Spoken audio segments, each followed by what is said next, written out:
پاک صاحب ابھی کنٹروورسی سے ہم اپنی کشتی نہیں نکال سکتے. ایک اور ججمنٹ آئی ریسنٹلی سپریم کورٹ کی طرف سے, جہاں پہ انہوں نے جو آپ کا ایک صدارتی ریفرنس آپ نے جسٹس قاضی فائز عیسیٰ کے خلاف بھیجا تھا, اس کے اوپر انہوں نے کہا کہ وہ میلیفائڈ تھا. نہیں, and the sorry, you have not read it? the president should have applied his mind. You have not read it? یہ انہوں نے ضرور کہا that's a minority judgment. انہوں نے میلیفائڈ نہیں کہا جو میجورٹی ججمنٹ ہے which carries. انہوں نے میلیفائڈ نہیں کہا. انہوں نے یہ کہا جو مائنورٹی ججمنٹ ہے, انہوں نے کہا جی پریزیڈنٹ صاحب اپنی تحقیقات کرتے, اور پریزیڈنٹ صاحب کو پتا ہے کہ اگر اپنی تحقیقات کرتے تو کورٹ کہتا کہ بھائی سرکاری ادارے اپنی جگہ پر ہیں, تم اپنی تحقیقات کیسے کر رہے ہو, so leave that aside. So the majority judgment said کہ بھائی اس کو دیکھو اور the matter will be taken up by that. ٹھیک ہے, that's a difference of opinion between me and the Supreme Court of Pakistan. Being a student What's of wrong law, with that? judgments میں ساری پڑھتی ہوں, تو یہ انہوں نے کہا کہ it successfully establishes that the worthy president grossly failed to exercise his discretion as mandated under the constitution, and thus the entire process built thereon leading to the filing of the reference was in violation of the law and the constitution. My question to you is, yes, agreed. It was not malified. Malified کسی نے نہیں کہا, minority نے کہا. Yes. Malified میں بڑا فرق ہے. اس طرح کے الفاظ کے disregard of law, اس قسم کے الفاظ استعمال کیے گئے. My question to you sir is کہ after this judgment came out, کیا آپ سمجھتے ہیں کہ شاید وہ ریفرنس صحیح نہیں تھا, مناسب نہیں تھا؟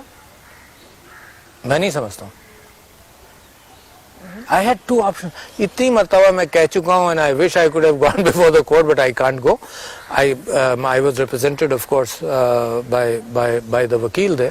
مگر آپ یہ بتائیے, میرے پاس انفارمیشن آئی ہے, میں کہہ چکا ہوں بار بار, پھر آپ سے ریپیٹ کرتا ہوں کیونکہ آپ نے پھر یہ سوال اٹھایا. میرے پاس ریفرنس ہے, میں کیا کروں؟ خاموش بیٹھوں, چپکے اس سے بلیک میل کروں, ٹی وی کو بھیج دوں, اخبار کے اندر یہ چلتا رہے, یا جو قانونی راستہ ہے کہ سپریم جوڈیشل کاؤنسل دیکھ لو بھائی, یا خود انویسٹیگیٹ کروں. I have no investigative powers, although the Supreme Court has said that the President has no investigative powers. There is no organization which works under the President for investigation. اچھا, تو میرے پاس تین راستے ہیں. ان تین راستوں کے اندر جو روٹین راستہ ہے, میں نے ایک پہلے ریفرنس بھیجا تھا, not as a President, وہ that was against the Auditor General of Pakistan. All right. وہ میں نے تیار کیا, ہیئرنگس کی پبلک اکاؤنٹ کمیٹی کے نیچے. It took me 8 months and I drafted a reference. It was approved by the National Assembly, sent to the Supreme Judicial Council, and they removed the Auditor General of Pakistan based on my reference which I had drafted. Yeah. ہے نا, تو اس بنیاد پر میں سمجھتا ہوں کہ supreme judicial council is the right forum. You may disagree, بحث نہیں ہے اس میں, you may disagree, but I still believe کہ that was the best forum to look at the allegations which had come to me from the Prime Minister's office, from the government which must have done some work on it. اس کے بعد آ گیا, اب میں دوبارہ تحقیقات کروں other than non-government organization سے تحقیقات کراؤں, کیونکہ گورنمنٹ آرگنائزیشن سے تو میرے پاس ایک چیز آ گئی, اس کا واحد راستہ یہ تھا کہ ریفرنس بھیج دوں. چونکہ صدر صاحب اس ججمنٹ کے اندر یہ بھی لکھا تھا, میں پڑھ دیتی ہوں. A strong objection was also raised by learned counsel for the petitioner about the defects inherent in the preparation of the reference. This submission covered 3 main aspects: lack of authorization by the President for investigating the affairs of the petitioner, the complete bypass of the judicial, کہ جو آپ کی preparation تھی وہ کافی نہیں تھی, وہ نامکمل تھی, جس کی وجہ سے وہ کہہ رہے ہیں, یہ سپریم کورٹ کی ججمنٹ وہ کہہ رہے ہیں نا, but I didn't appear before the Supreme Court to tell them my story. تو ٹھیک ہے, I agree with the Supreme Court judgment, but I've told you میرا انٹینشن جو تھا وہ میں نے آپ کو بتا دیا. جی. ایک اور ریسنٹلی بلکہ آپ نے ایک آرڈیننس پاس کیا, وہ نیب کے حوالے سے تھا. وہ تھا جی, آپ نے ری اپوائنٹ کیا پروسیکیوٹر جنرل نیب کو سید اصغر حیدر کو, اور ایک انڈیفینٹ پیریڈ کے لیے کر دیا. حالانکہ 3 سال کی وہ ٹرم سرو کر چکے ہیں, مگر پھر آپ نے جو ریفرنس جو ہے جاری کیا, I think it is for another 3 years. آپ دیکھ لیجیے گا جی, اس کے اندر وہ ہے میرے پاس آپ کا جو ہے, اس کے اندر لکھا ہوا ہے for 3 years اور even after that. تو will be eligible for reappointment for a similar term or terms. ہاں, تو اس میں سے وہ نکالا ہے وہ نکالا ہے کہ ٹرم اور ٹرم یعنی اگر تیسری مرتبہ بھی حکومت کرنا چاہے تو کر لے, اس میں کوئی. مگر اس کے اوپر جی نیب کا ایک لا ہے اور نیب کے لا کے مطابق جبھی تو اس کو امینڈ کیا وہ آپ ٹینیور آف پروسیکیوٹر جنرل جو ہے سیکشن 8A3 کے تحت آپ اس کو 3 سال سے زیادہ آپ ایکسٹینڈ نہیں کر سکتے. جبھی تو یہ آرڈیننس نکالا ہے نا, اسی کو تو چینج کرنے کے لیے آرڈیننس نکالا ہے. یعنی اس کے لا بعد کے تحت تھوڑی نکالا ہے آرڈیننس, اس لا کو چینج کرنے کے لیے آرڈیننس نکالا ہے, اور جب اسمبلی کے اندر یہ جائے گا تو اسمبلی اس کو اپروو کرے گی. اس کے اندر اپوزیشن نے تنقید کی ہے کہ جی بالکل انڈیفینٹ صحیح. پیریڈ کے دیکھو اوپر نا, آپ جتنے کام میں کروں گا, جی. اگر آپ یہ سمجھتے ہیں کہ اپوزیشن نے تنقید کر دی لہذا وہ کام غلط تھا, تو that's a bad premise. It cannot be like No, that. that's just a جو میں نے question. کام کیا, بہت سارے کاموں پر تنقید ہوگی, جو میں نے کام کیا. دیکھو پاکستان کا آئین یہ کہتا ہے کہ پرائم منسٹر جو آرڈیننس میرے پاس بھیجیں گے ہے نا, وہ میں اس کو اگر نہیں پاس کروں گا تو ایک مرتبہ بھیجیں گے, دوسری مرتبہ وہ آٹومیٹیکلی نکل جائے گا.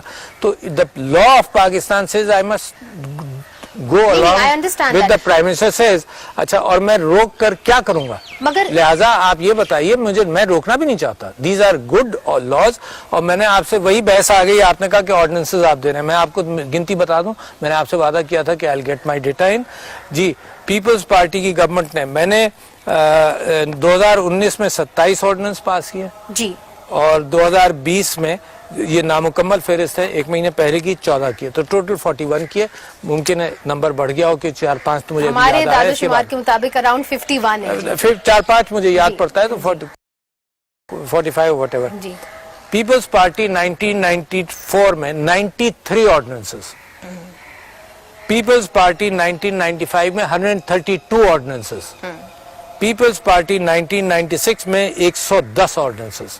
اب میں پی ایم ایل کا آپ کو بتا دوں, پی ایم ایل 1997 میں 54 آرڈیننسز, پی ایم ایل 1998 میں 22 اچھا آرڈیننسز. کر رہے ہیں آپ پن پوائنٹ کر رہے ہیں. جب ان سے میں انٹرویو کروں گی ان سے یہ سوال یہ لے جائیے گا میرے پاس سے, میں ضرور آپ سے لے جاؤں گی. 1999 میں 17 نہیں, ابھی اور سن لیجئے, ابھی اور سن لیجئے.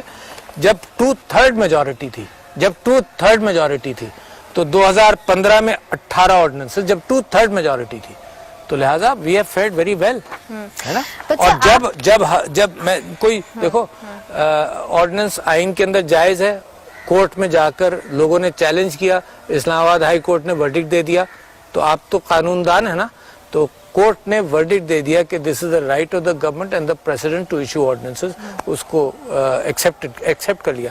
جو آپ کو میں نے فگرز بتائے ہیں, 2/3 میجورٹی کے دوران بھی آرڈیننسز کی ضرورت تھی. تو ہمارے ہاں تو کیفیت یہ ہے کہ کوئی قانون جتنی تیزی سے پاس کرنا چاہتی ہے حکومت, جب اسمبلی میں پاس نہیں ہو رہے تو وہ آرڈیننس کا سہارا لے رہے ہیں. بس صدر صاحب, چونکہ آپ میرٹ کی ہمیشہ سے بات کرتے رہے ہیں, اسی لیے یہ سوال اٹھتا ہے. میں نے آپ سے یہ کہا تھا, پروسیکیوٹر جنرل کو انڈیفینٹ پیریڈ کے لیے آپ ایکسٹینشن دیں گے. یہ آرڈیننسز نکالنا میرٹ نہیں ہے کیا؟ نہیں, مگر سر کسی کو آپ انڈیفینٹ پیریڈ کے لیے ایکسٹینشن دینا. اچھا, اب آپ دوسری بات آئی نا, تو مکس مت کرو نا, یہ کلوز کرنا. Thank you very much. اچھا, اب دوسری بات یہ ہے کہ آپ نے کہا کہ پروسیکیوٹر جنرل کا آئین, لا جو بنایا ہے نا, آئین نہیں ہے, لا جو بنایا ہے وہ اسمبلی نے بنایا ہے. یہ سارے آرڈیننسز آتے ہیں ان لاز کو چینج کرنے کے لیے. اسی کے اندر گورنمنٹ فیلڈ کہ ایک لا چینج کریں کہ 3 سال کے بجائے 3 سال کی ایک مزید ٹرم یا اور ٹرمز. اب یہ اسمبلی میں جب آئے گا تو یہ قانون پاس ہوگا, یہ ریجیکٹ ہوگا. چلے آرڈیننسز کو اب سائڈ پہ رکھتے ہیں. Very good, because my argument has prevailed. کیونکہ there is a clear comparison. Your argument, there is a clear comparison. There is no debate, so there is no prevailing.